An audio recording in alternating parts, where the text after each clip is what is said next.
여러분, 교회가 부흥되면 아무런 문제가 없을 것 같지만 교회가 부흥되어도 아니면 교회가 부흥되면 될수록 문제는 더욱더 많아지게 되는 것입니다. 문제가 없는 교회를 찾으려면 그 공동묘지에 가면 된다라는 말이 있습니다. 문제는 그 어느 곳에 있든지 다 있기 마련이기 때문입니다. 문제가 있는 것이 문제가 아니라 그 문제를 지혜롭게 해결하지 못하는 것이 더 큰 문제라는 사실을 우리는 알아야 합니다. 이 초대교회 예루살렘 교회에도 문제가 있었습니다. 예루살렘 교회가 계속 성장하여 갈 때 외적인 핍박도 있었지만 교회 내부적으로도 문제가 생겼습니다. 외부의 핍박에 대해서는 하나님께 기도하여 담대함을 간구하고 이렇게 담대함을 얻어서 은혜로 그 핍박을 이겨낼 수 있었지만 교회의 내부적인 문제는 어떻게 해결했는지 오늘 이 말씀을 통하여 우리 함께 살펴보길 소망합니다. 첫 번째, 부흥의 현장에도 여전히 결핍은 존재한다입니다. 가장 먼저 우리가 알아야 할 사실은요, 부흥의 현장에도 언제나 그 결핍이 존재하고 문제점이 있다는 것입니다. 오늘 본문 말씀에서 이 첫 시작의 6장 1절에 그렇게 말씀하고 계시죠. 그때에 제자가 더 많아졌는데, 여기서 그때는 언제입니까? 그때는 지난 말씀을 이렇게 되새겨 보면 예수 그리스도의 이름 때문에 능력받고 예수 그리스도의 그 이름 때문에 핍박받을 그때입니다. 우리 생각으로는 이 복음 때문에 핍박당하고 복음 때문에 능력을 당한다면 이 복음이 더욱더 위축되지 않을까라고 생각을 하는데, 하나님의 방법은 우리 생각과는 참으로 다른 것 같습니다. 그럴 때일수록, 그렇게 핍박당하고 어려울 때일수록 성령이 더욱더 왕성하게 일한다는 사실입니다. 그래서 지금 이 시대를 살아가고 있는 저와 여러분들은 희망 가지기 소망합니다. 요즘만큼 교회의 위상이 땅에 떨어진 때가 없다라는 얘기를 하지만 그 말인즉슨 요즘만큼 더욱더 성령이 일하실 수 있을 때가 없다라고 저는 바꾸어 얘기할 수 있을 것 같습니다. 그래서 신실하게 이때 시대를 보지 아니하고 주님을 보고 걸어간다면 정말로 사도 바울처럼 귀하게 쓰실 이런 다음 세대들이 수도 없이 일어날 줄로 믿습니다.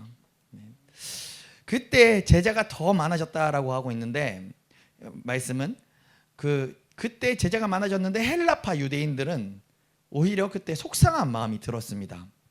그 이유가 무엇입니까? 이 헬라파 유대인들이 자기 생각에는 헬라파 과부들이 구제의 손길에 있어서 차별을 당하고 있다라고 생각을 했기 때문입니다. 그래서 이 헬라파 유대인들이 히브리파 사람들을 원망하였다라고 6장 1절을 보면 알 수 있습니다. 우리 1절 한번 함께 읽어볼까요? 시작. 그때 제자가 더 많아졌는데 헬라파 유대인들이 자기의 과부들이 매일의 구제에 빠짐으로 히브리파 사람을 원망하니. 저는 사실 근데 이 1절을 예전에 오랫동안 잘못 알고 있었어요.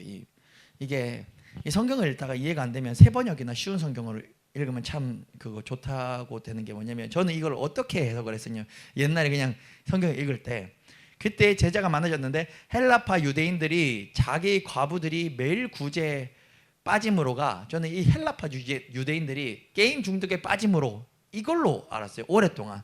그래서 헬라파 유대인들이 구제하기만을 너무 힘쓰니까 성령을 엄청 받아가지고 막 사람이 뒤집어졌을 테니까 헬라파 유대인들이 구제를 너무 열심히 하는 거예요. 너무 열심히 해서 너무 구제에 빠져가지고 우리처럼 열심히 안 하는 저 히브리파 사람들을 원망하니라고 저는 잘못 알고 있었거든요.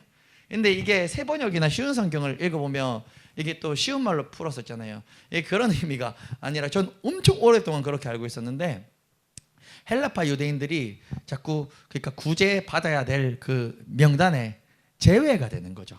그러니까 그 빵을 이제 수급 받아야 되는데 거기에 명단이 자꾸 누락이 돼서 빵을 덜 받고 이게 부족하게 받는 거예요.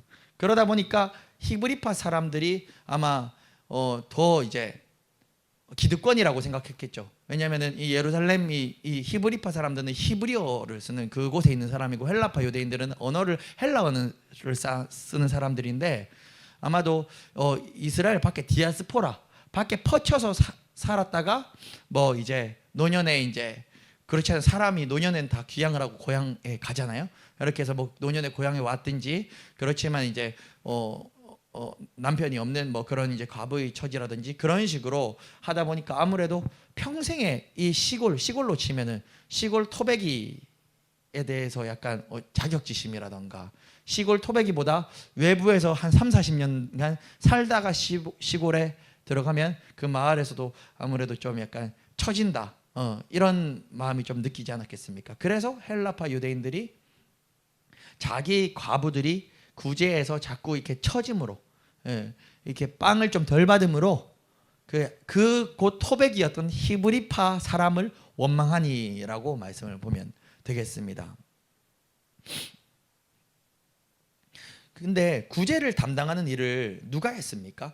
이 말씀을 얼마 전에 아나니와 삽비라 얘기할 때도 이게 누가 구제를 담당했는지 잘 알 수 있죠. 바나바도 땅을 팔아서 재산을 사도들 발 앞에 가져갔을 때 사도들이 그걸 받아가지고 각 사람의 필요에 따라 나눠주는 일을 사도들이 직접 했었습니다. 그러면은 지금 이 구제를 주관하는 일은 사도들이 직접 했는데, 근데 우리가 여기서 한번 생각해 볼 사실은요, 정말 사도들이 헬라파와 히브리파를 구분하여서 배급을 좀 차별해서 줬을까요? 저는 아니라고 생각을 합니다. 거의 확실히 헬라파 과부들이 교회에서 의도적으로 과일씨를 받지는 않았을 것입니다. 그런데 이 추론을 해보면, 생각을 해보면 지금 엄청나게 급속도로 교회가 막 커지고 부흥하고 있지 않습니까? 그리고 사람들이 막 물밀듯이 밀려 들어오고 있지 않습니까? 그런 부흥의 과정 속에서는 아무래도 행정적인 절차를 하다 보니 처음에 사도들도 처음에 100명 데리고 행정 절차를 할 때랑 갑자기 물밀듯이 밀려와서 1000명이 몰려들었을 때 행정적인 일들을 처리할 때랑 어떻게 그 일이 같겠습니까? 그리고 100명이 밀려 들어올 때랑 1000명이 들어올 때랑 어찌 또 구제를 받는 양이 같을 수 있겠습니까? 제 생각에는 그러다 보니 어떤 이유에서든지 교회에 행정상의 부족한 부분들이 분명히 생겼을 것입니다. 그런데 절대 사도들이 일부러 헬라파는 한 빵 5개 주고 히브리파는 10개 주고 이렇게 하지는 않았다는 것을 말씀 이전을 보아도 알 수 있고 이 후의 장면을 봐도 알 수 있습니다. 그런데 본문 1절 하반부에서는 헬라파 유대인들이 히브리파 사람을 원망하니라고 지금 표현하고 있죠. 그런데 이 원망하니라고 할 때 이 원망하다라는 것이 원어를 살펴보면 똑같은 말이 언제 쓰였냐면요, 출애굽 때 이스라엘 백성들이 누구를 원망하죠? 모세를 원망하죠. 그때 모세를 원망할 때 쓰는 표현과 동일한 단어라고 합니다. 즉 우리가 이 부분에서 기억해야 할 것은요, 모든 부흥의 현장에 그리고 부흥하는 그 교회에 분명히 그 부흥과는 별개로 부족, 결핍 그리고 문제들이 보여지고 존재한다는 사실입니다. 그때에도 우리가 이 말씀을 붙잡고 기억해야 될 것은요, 우리는 늘 그러한 문제를 원망하지 아니하고 그 문제를 원망하는 것은 마치 구약 시대에 그 이스라엘 백성들이 출애굽 때 모세를 원망한 것과 동일한 단어를 썼다고 하잖아요. 그러니까 교회가 부흥하고 아니면 어디 큰 교회를 다니면서 우리 교회는 이게 문제야 이게 자꾸 보이고 내 속 말을 안 해도 원망을 한다며, 이건 어쩌면 그 모세를 원망했던 그 출애굽 백성들과 같고 지금 이 장면에서 그 헬라파 유대인들이 히브리파 사람을 원망하는 것과 같은 것이 되는 것이죠. 그래서 우리는 늘 그러한 문제를 원망하지 아니하고 우리 하나님께 그 문제를 두고, 내 눈에 보이는 그 문제를 두고 우리가는 기도해야 된다는 사실을 우리는 알 수 있습니다. 우리 모두가 각자 소속된 교회가 조금씩 다릅니다. 그리고 그 교회마다 은혜가 90%의 은혜가 있지만 아마 10%의 문제점도 눈에 보일 것입니다. 우리는 하나님의 몸된 교회에서 그렇게 문제점이 보인다면 원망하는 방법이 아닌 기도하는 방법으로 하나님께 그 문제를 아뢰고 하나님께 그 문제의 해결함을 누리는 그런 모든 성도님 되기를 간절히 소망합니다. 또 오늘 본문을 통해서 우리가 깨달을 수 있는 부분은 예수 믿는 자들에게도 얼마든지 고난이 동일하게 일어날 수 있다는 사실입니다. 아니 어쩌면 참 예수를 따르는 자에게는 세상 사람들보다 고난이 훨씬 더 클 수 있다는 사실이 오늘 본문에 여실히 드러나 있습니다. 만약 오늘 말씀에 등장하는 이 헬라파 과부들이 예수님을 안 믿었다면 어땠을까요? 그러면 이들은 세상적으로 봤을 때는 훨씬 더 살기가 좀 나았을 것입니다. 왜냐하면 유대인들의 공동체에서 그 유대인들 공동체에서 이 과부들을 섬겨줬을 거기 때문입니다. 그런데 이들은 유대인 공동체에서 배척을 당했습니다. 왜 그렇죠? 예수를 믿는다는 이유야. 그렇기 때문에 원래 나라에서 공급받을 수 있는 보조금이라던가 이런 것들이 다 끊겨버린 거죠. 쉽게 말하면 교회를 다니는 순간 나라에서 한 달에 그 과부에게 주는, 예를 들어서 한 달에 우리나라로 치면 막 80만 원씩 아니면 100만 원씩 그 돈이 있었다 한다면 교회를 다니는 순간 그게 끊어졌을 것입니다. 사회에서 매장되는 거죠. 그럼에도 이들은 주님 앞에 나왔던 것이죠. 고로 예수를 믿고 성령 충만한 공동체에 속해 있지만 지금 이 과부들에게는 여전히 과부라는 어려움과 또 가난이라는 고통이 존재했던 것입니다. 그럼에도 이들이 계속해서 예수 안에 있었던 이유는 무엇입니까? 바로 예수 안에 있으면 가난하지 않는 게 아니라 예수 안에 있으면 가난해도 불행하지 않고 그리스도 때문에 행복하기 때문입니다. 그것이 본질입니다. 그래서 우리는 예수 안에 있기 때문에 가난해도 불행하지 않고 그리스도 때문에 행복한 것을 경험하기 소망합니다. 그걸 경험하는 사람이 소원하기로는, 목회자로서 소원하기로는 그걸 경험한 사람이 하나님께서 또 그 믿음을 보시고 또 부족한 부분들을 채워주셔서 풍성함 또 서비스로 누리기를 소망합니다. 그런데 이 물질적인 풍요가 우리 주가 되지 않기를 간절히 소망합니다. 그래서 오늘 이 본문을 통해 보면은 분명히 예수를 믿고 그렇게 성령의 불을 받아서 이 당시에 예수 믿는다는 게 얼마나 어려운 일일 텐데도 여전히 교회 안에는 구제해야 되는 사람들이 차고 넘친다는 사실, 이걸 보면 우리는 교회를 다녀도 세상 사람들이 이게 겪는 그런 고난들, 가난과 이렇게 어려움들은 여전히 동일하게 우리에게 있을 수 있다라는 사실을 꼭 기억하길 소망합니다.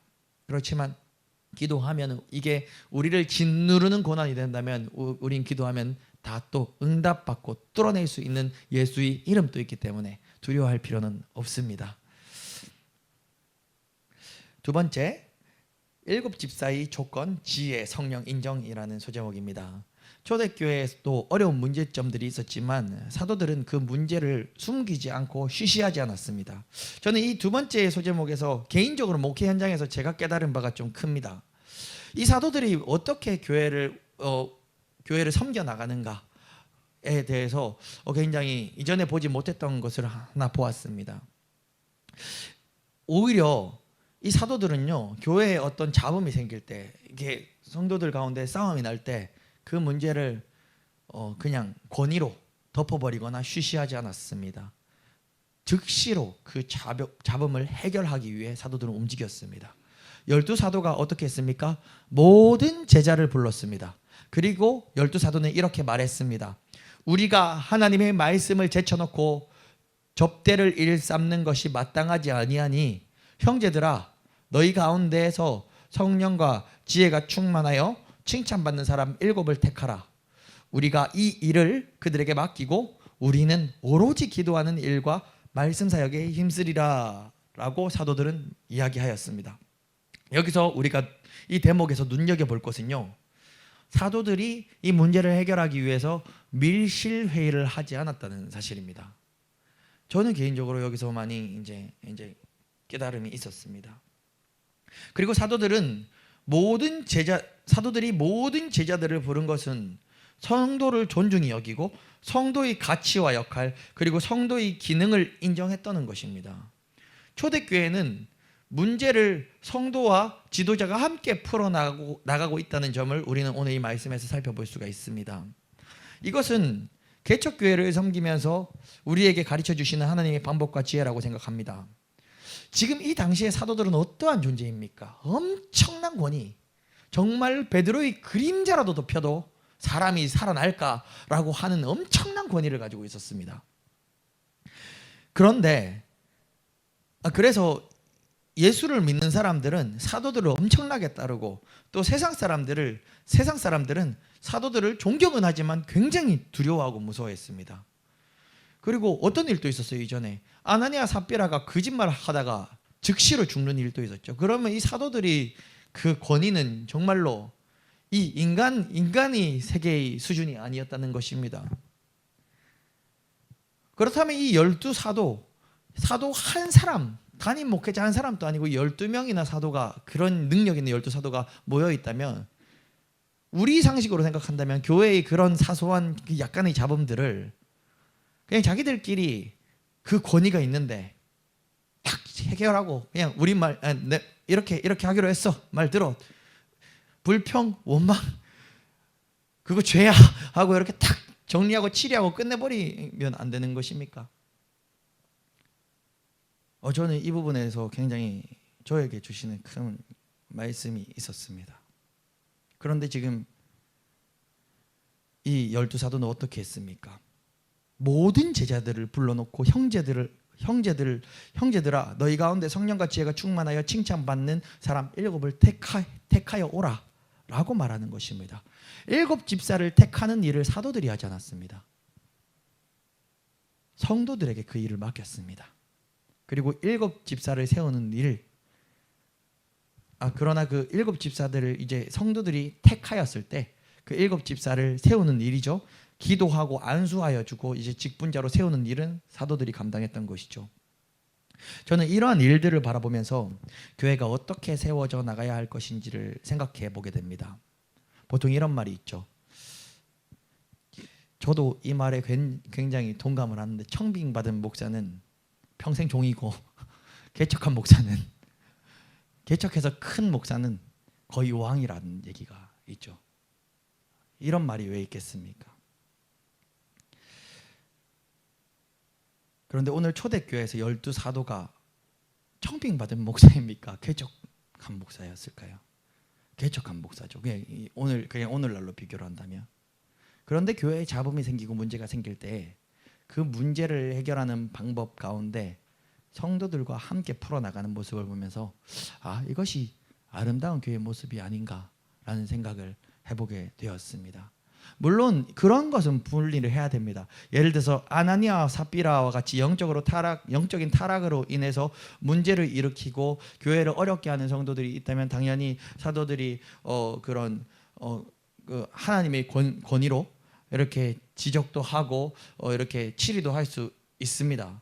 그러나 구제에 누락되거나 이런 행정적인 어려움이나 교회의 사소한 문제들로 인해서 발생하는 어려움들에 대해서는 사도들이 자신들의 해결책을 그저 그냥 강요하지 않고 성도들을 그 문제의 해결에 관여시킴으로써 지혜롭게 함께 풀어나가는 모습, 이걸 보면서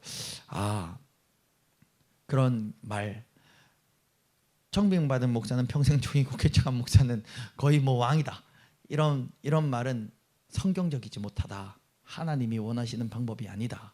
우리 모두가 하나님의 종이고 교회는 하나님의 방법대로 하나님이 주시는 지혜로 교회가 성장할 때마다 문제들도 훨씬 더 커지고 문제들도 생겨나겠지만 그때마다 하나님의 지혜로 하나의 방법으로 풀어나가는 것이 필요하다라는 것을 많이 느끼게 됩니다. 그렇다면 12사도가 이 문제를 해결하기 위해서 선택한 방법은 무엇입니까? 7 집사를 세우는 것입니다. 그런데 그 7 집사가 되기 위해서는 조건이 있었습니다. 세 가지 조건인데 그냥 2가지로 그냥 줄여서 얘기할게요. 첫 번째는 성령과 지혜가 충만한 사람입니다. 두 번째는 7 집사가 되기 위해서 칭찬받는 사람이었습니다. 여기서 우리는 하나님 나라의 일을 잘 감당하기 위해서는 내적인 충만함과 외적인 인정이 2가지 다가 필요하다고 볼 수 있습니다. 내적으로는 성령과 지혜가 충만하고 외적으로는 다른 사람들에게 인정을 받아 칭찬을 받는 사람이어야 하는 것입니다. 또한 성령은 충만하나 지혜롭지 못한 사람들이 있고 또 지혜롭기는 한데 본인의 지혜로움으로 말미암아 성령의 음성에 귀를 기울이지 못하는 경우도 있습니다.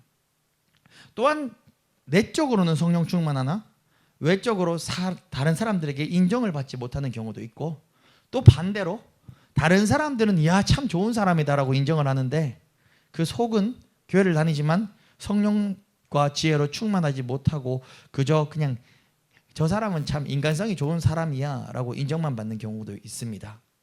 제가 좀 말을 헷갈리게 했는데 지금 여기를 얘기하고 있는데 전화가 또 갑자기 한 통 와가지고 그냥 원고를 이렇게 읽었어요. 지난주에 상담 왔던 분이 전화가 와가지고 그렇게 좀 읽었습니다. 이해를 하셨나요? 아마 이해하셨으리라 생각합니다. 그러니까 조건이 사도들이 일곱 집사가 되는 조건이 성령과 지혜가 충만한 사람, 두 번째 칭찬받는 사람인데, 이게 하나는 있는데 하나는 없는 사람들이 너무 많아요. 성령 충만한데 지혜가 없는 사람 보면 좀 답답합니다. 그러니까 하루 종일 교회에서 막 기도하고 성령 말씀 보고 성령 충만한데 좀 어리버리해가지고 자꾸 사기당하고 다니고, 그런 사람 진짜 많거든요. 그러니까 근데 이게 막 좀 챙겨주고 싶어요. 막 안쓰러워요. 막 그런 분들. 근데 은근히 많아요. 그렇잖아요. 막 진짜 평생 교회에서만 사시고 막 이런 분들은 세상 물 좀 모르잖아요. 그런 경우도 있고, 또 지혜는 충만한데 성령 충만하지 못한 경우는 이런 경우가 있습니다.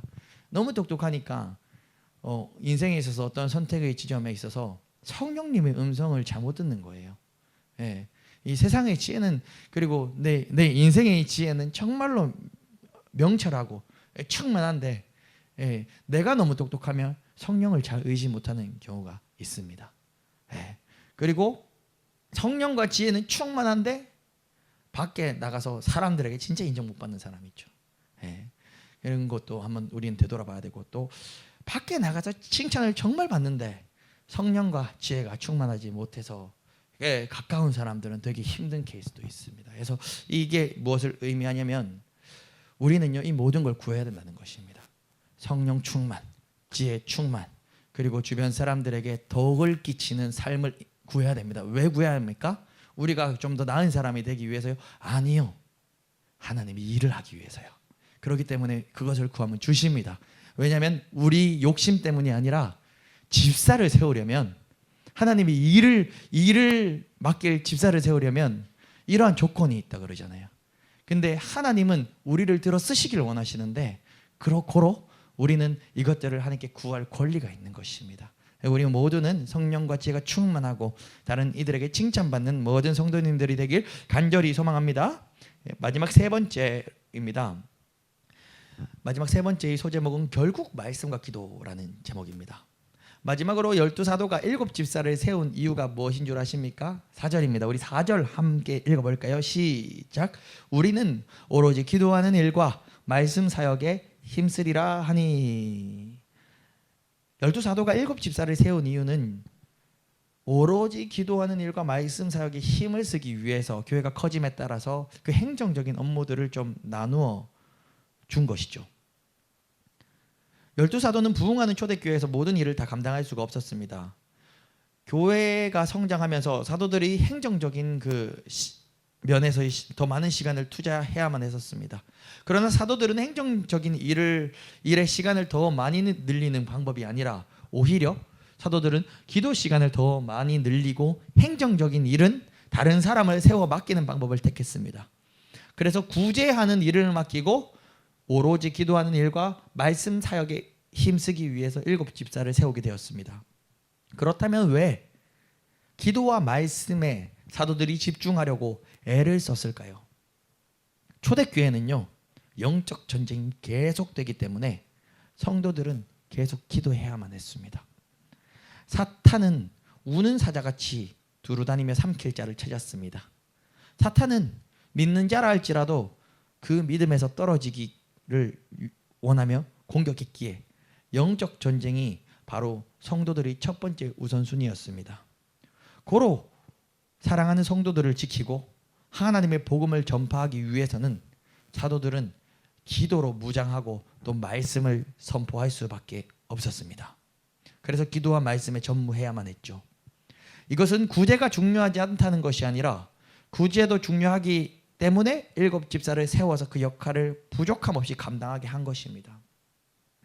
우리는 사도들이 결국 붙잡아야 하는 것인 그 기도와 말씀, 이 기도와 말씀이라는 이 사실을 통해서 오늘날 우리의 신앙에 적용을 하여야 합니다. 우리가 교회를 다님에 있어서, 신앙생활을 함에 있어서 우리에게도 결국 가장 중요한 것은 기도와 말씀인 것입니다. 이것은 사도들에게만 해당된 것이 아니라, 그냥 목회자에게만 해당된 것이 아니라 오늘 신앙생활을 하는 우리 모두에게 적용되는 핵심인 것입니다. 그렇기 때문에 7집사를 구제를 역할을 감당하기에 세웠지만, 그 중에 첫 번째 스데반이 있잖아요. 바로 이제 7장 6장 그 하반절부터 스데반의 내용이 나오는데, 스데반이 얼마나 지혜와 성령이 충만했는지 스데반은 그렇게 설교도 뛰어나게 잘했고 그렇게 설교를 하다가 순교하는 일에 순교를 하게 됐죠. 다른 그 7 집사들도 이렇게 역사 이 성경에 안 나오지만 역사서를 보면은 순교했던 인물들이 나옵니다. 그리고 이 초대교회에 굉장히 중요한 교부로서 세워진 인물도 있고요.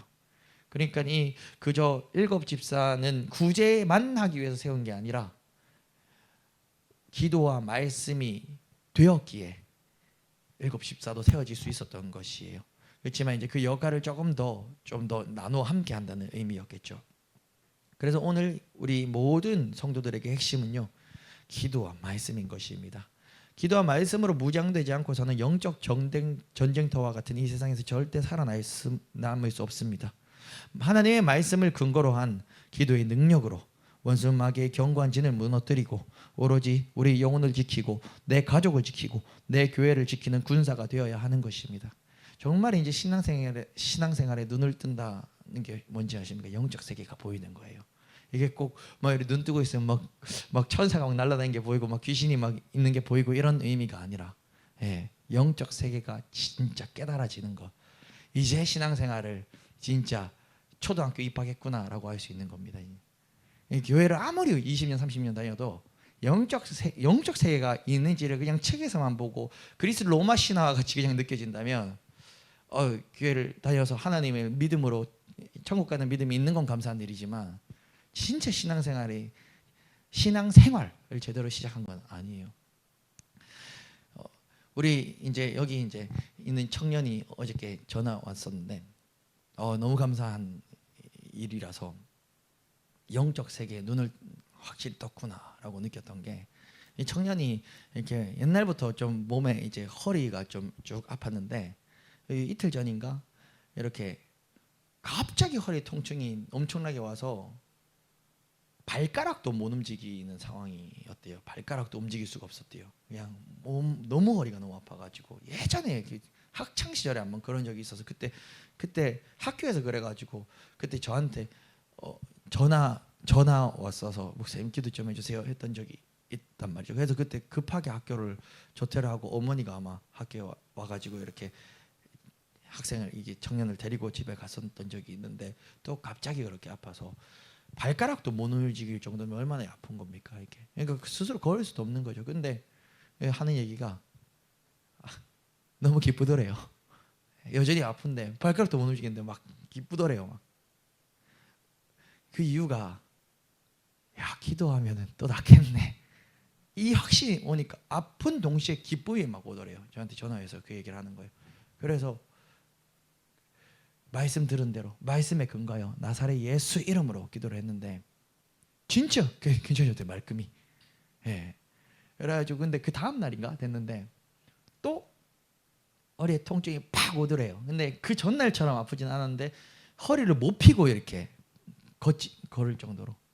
근데 또 동일하게 기쁨과 확신이 있어가지고 또 그날인가 하여튼 뜨겁게 또 이제 기도를 했는데, 아주 오랜 시간 기도를 했는데, 기도가 얼마나 잘 되든지 2시간 정도를 기도를 했는데도 30분도 안 지난 것처럼 느꼈대요. 근데 기도를 마치고 보니까 말끔하게 허리가 말끔하다 했다라고, 이렇게 그런 기쁨의 간증을 어제 전화로 이렇게 해주었어요. 이름을 얘기 안 하는 게 또 이제 또 유튜브에 그래도 이제 보는 사람 없어도 올라가는데, 나중에 훗날 누가 자꾸 보는데 이름 자꾸 이게 나오고 하면 민망할까봐 그냥 청년이라고 하는데요. 그런 또 이제 은혜가 있었는데, 얼마나 그 순수한 그 마음으로 말씀을 있는 그대로 아멘하고 받아들였을 때 말씀이 내 실생활 가운데 적용이 되고, 아팠을 때 이게 그냥 그저 육신의 병으로 보지 아니하고 나사렛 예수 이름을 먼저 떠올리고, 그리고 이미 기도하기 전에 그 이름이 얼마나 능력이 있는 게 얼마나 믿어졌으며 아픔과 동시에 히히히 이런 기쁨이 올라왔겠냔 말이죠. 이게 굉장히 영적 세계에 눈을 떴구나라고 보일 수 있는 장면이 아닐 수 없습니다. 근데 저희 집도 그런 일이 또 동일하게 있었어요. 왜냐면 저도 어제 밤부터 오늘 점심 때까지 두통 때문에 고생했습니다.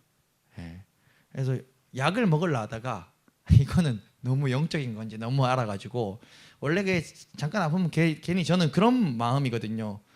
아픈 거 견딜 바에는 타이레놀 하나 먹고 그냥 고생 안 하는 게 낫다 이거라서 그래도 기도를 해도 그냥 타이레놀을 먹어요. 그냥 왜냐면은 그냥 몸이 계속 아픈 거를 느끼고 있으면 이게 사람이 골병이 들잖아요. 그러면 빨리 늙는단 말이에요. 빨리 늙기 싫어가지고 예, 아직 결혼도 못했는데 빨리 늙으면 이거 결혼하기 더 힘들어질 수 있으니까 이렇게 내가 막 아픈 걸 이렇게 막 참으면 이게 주름도 막 많이 지고 막 이렇게 고생하고 몸이 나아도 이게 몸이 고생을 하고 늙으니까 그것보다는 그렇게 해롭지 않는 약인 이상은 그냥 좀 먹고 안 아프게 이렇게 낫다라는 생각이 해서 원래는 이제 타이레놀을 잘 먹어요. 근데 어떤 일이 있었냐면 어제 제가 목요일 날 교회 출근을 안 하고 이렇게 포도밭에 공사할 게 있어서 이렇게 좀 공사를 부모님을 이랑 같이 하면서 공사를 했는데 한 이제 오후에 이제 일하다가 아버지가 한 3시 좀 넘어가지고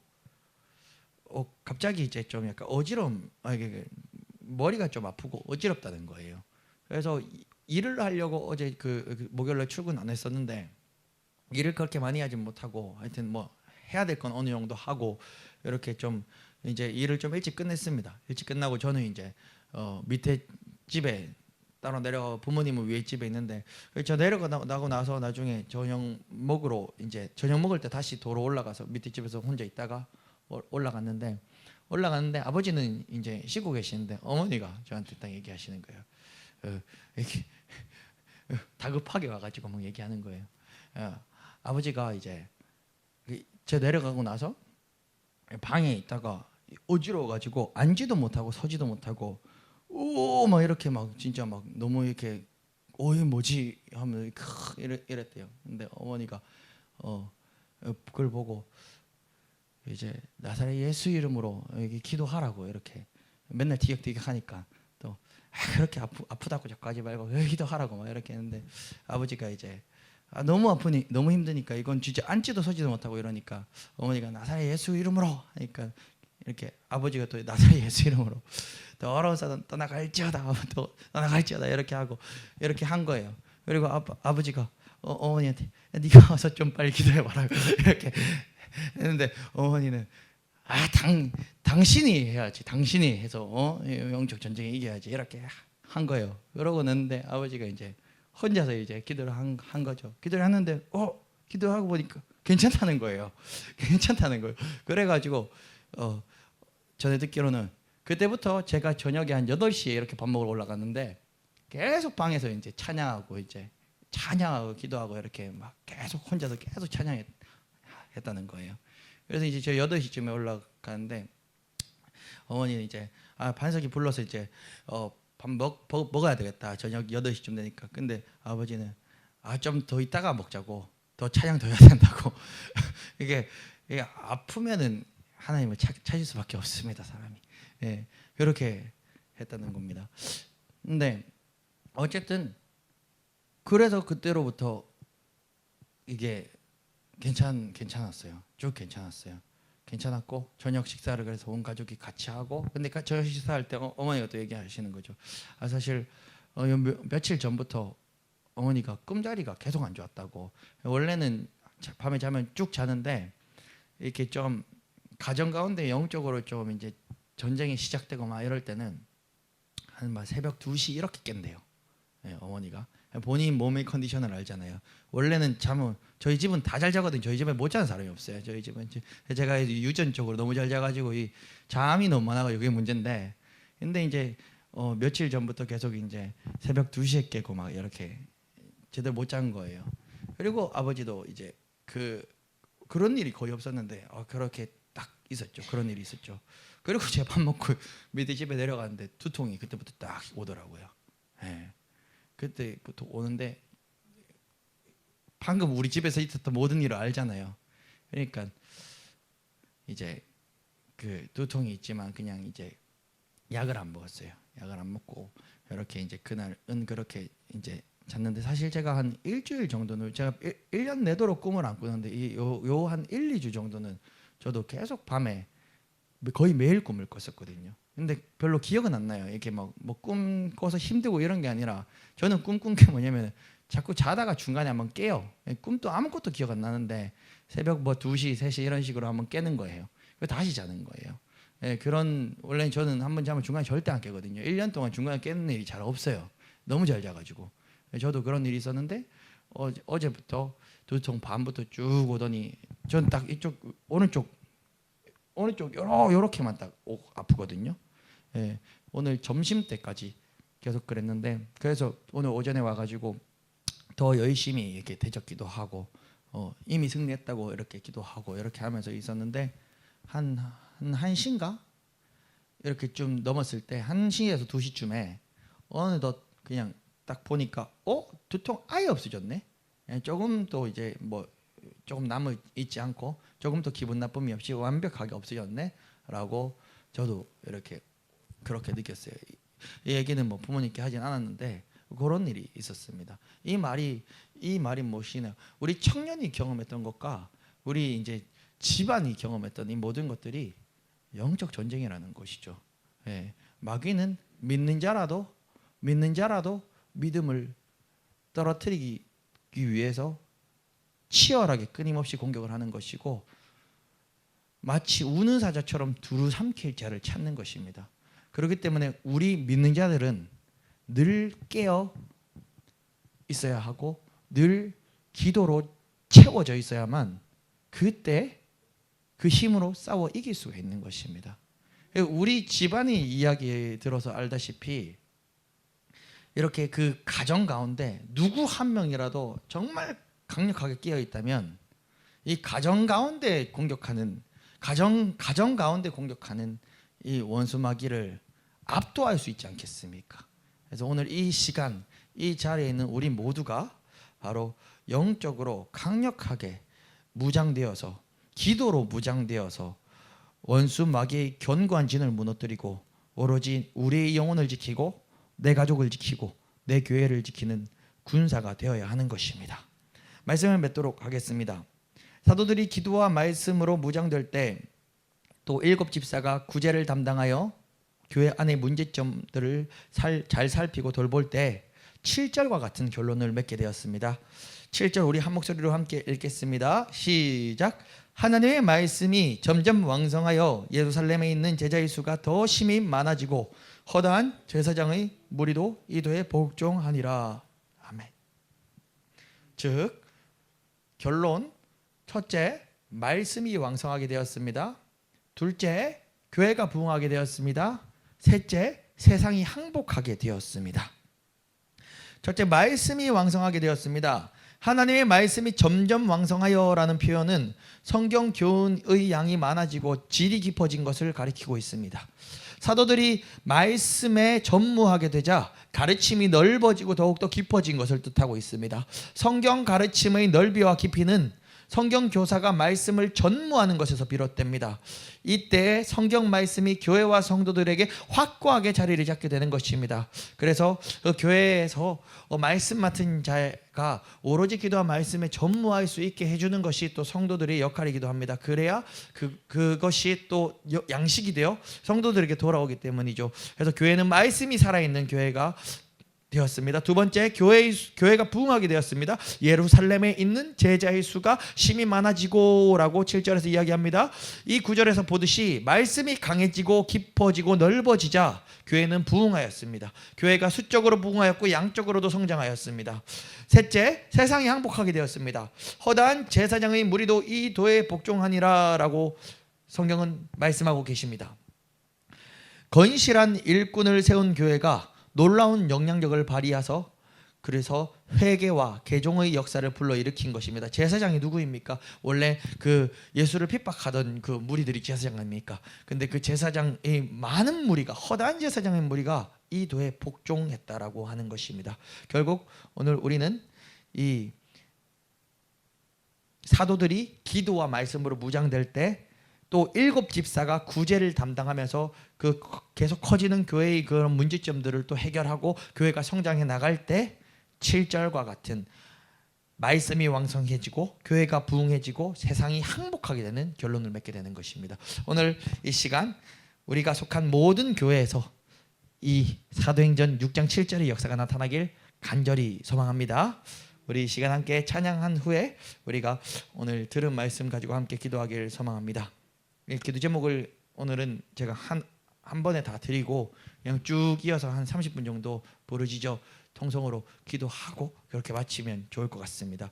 이제 기도 제목을 먼저 나눠드리겠습니다. 오늘 말씀, 오늘 설교는 뭐 첫째, 둘째, 셋째를 명확하게 하지 않고 이렇게 흐름에 따라서 내용 따라서 이렇게 쭉 전달해 드렸는데요. 첫 번째, 우리가 기도와 말씀으로 충만히 채워지길 간절히 소망합니다. 가장 중요한 거죠. 두 번째, 성령과 지혜가 충만하고 또 예수로 다른 사람들에게 인정받는 것, 그런 사람들이 되길 소망합니다. 그리고 우리는 이걸 구해야 합니다. 왜냐하면 우리가 하나님의 일을 하기 위해서는 이것이 되어야 되기 때문입니다. 세 번째, 어디에나 문제가 다 있습니다. 그렇지만 우리가 원망의 방법이 아니라 기도의 방법으로 풀어내길 간절히 소망합니다.